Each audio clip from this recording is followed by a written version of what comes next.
మన రేవంత్ అన్న నిగ్గదీసి అడిగే మునగాడు. వీడు భూమిన వానైతాడు, బీద సాదల ధైర్యం వీడు, దొంగ దొరల భరతం పడతాడు.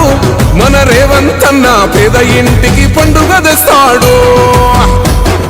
సోనియమ్మ దివెనతోని రాహులన్న సైనికుడయ్యి పెద్ద కొడుకై యుద్ధం చెయ్య సిద్ధమాయే రేవంత్ అన్న. 3 రంగుల జెండా పట్టి సింగమోలే కదిలినాడు, ఒక్కరో కాంగ్రెస్ సూర్యుడు. మన రేవంత్ అన్న నిగ్గదీసి అడిగే